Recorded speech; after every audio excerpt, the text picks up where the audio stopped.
Many Americans use Christianity as a way to teach very positive modern values to their children. In this video, I will address the following question. Is religion good or harmful when used in this way? In his recent book, Beyond Religion, the Dalai Lama proposed that religion-based ethics are no longer sufficient for our modern world because we are too diverse, too connected, and our weapons too powerful for us to go on living by revealed moral codes that conflict with one another. He proposed that we develop a common set of secular ethics that everyone can agree upon. In the beginning of his book, he said that if internal values are like water, then religion is like tea. And while no one needs any specific type of tea, we all need water. His opinion is that religion, like tea, bears other benefits that you would not get from inner values alone, such as sweetness and good feeling, but that we really only need the inner values, or the water. I do not agree with His Holiness on this matter. He neglects to mention that religion, like tea, bears harmful traits as well. I look at modern Christianity as a container for Western values. As Western values evolve, they are often attributed to Christianity. So what about our question? Is Christianity good when used as a vehicle to teach modern values to children? Absolutely not. The problem with using faith-based religion to teach inner values is the problem of false association. When a child's inner values are tied to a belief system that he later finds to be false, he has potential to throw out the baby with the bathwater, meaning when he ditches his faith, he ditches his inner values along with it. I know that this is possible because I did it myself. I grew up in an extreme religious environment.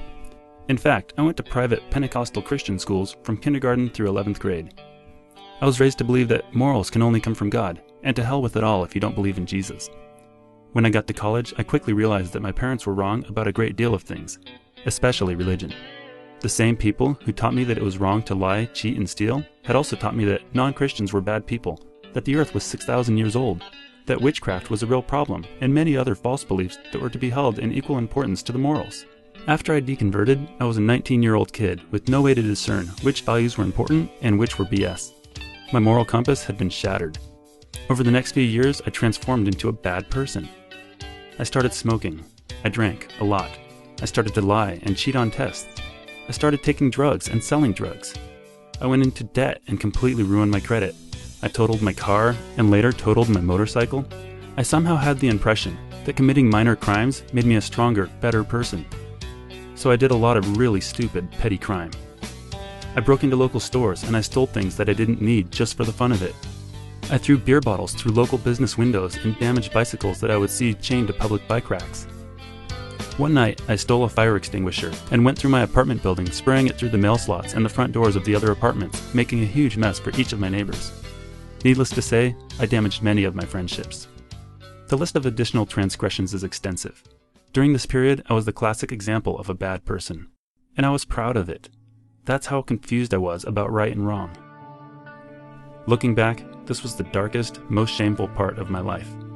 It took me a solid 5 years to relearn the basic moral values of our society. It is likely that I never would have readjusted if I hadn't joined the military, where I learned the importance of basic morality in a secular setting. At present day, I have long since considered myself fully recovered. I obey the law, I work hard, I am compassionate to others, and I love my family. The crux of my story is I believe that all of this would have been completely avoidable if I had only learned to decouple morality from faith-based beliefs. Am I angry with my parents? No. They diligently taught me their values the best they knew how. But they made a very common mistake. They used Christianity as the exclusive delivery vehicle for the much-needed inner values. This is so important.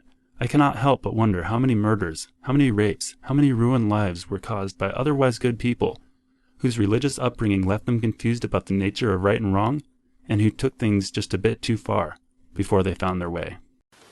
My question is for Professor Dawkins. Considering that atheism cannot possibly have any sense of absolute morality, would it not then be an irrational leap of faith, which atheists themselves so harshly condemn, for an atheist to decide between right and wrong? Absolute morality, the absolute morality that a religious person might profess would include what? Stoning people for adultery, death for apostasy, punishment for breaking the Sabbath, These are all things which are religiously based absolute moralities. I don't think I want an absolute morality. I think I want a morality that is thought out, reasoned, argued, discussed, and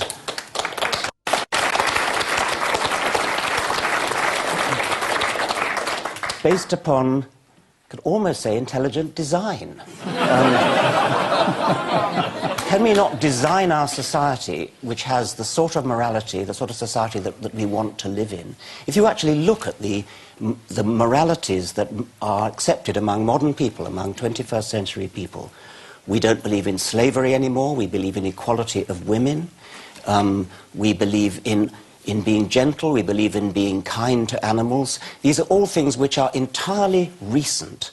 They have very little basis in biblical or Quranic scripture. They are things that have developed over historical time through a consensus of reasoning, sober discussion, argument, legal theory, political and moral philosophy. These do not come from religion. To the extent that you can find the good bits in religious scriptures, you have to cherry pick.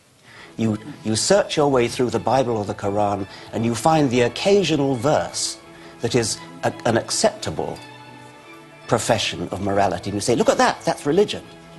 And you leave out all the horrible bits. And you say, oh, we don't believe that anymore, we've grown out of it. Well, of course we've grown out of it. We've grown out of it because of secular moral philosophy and rational discussion.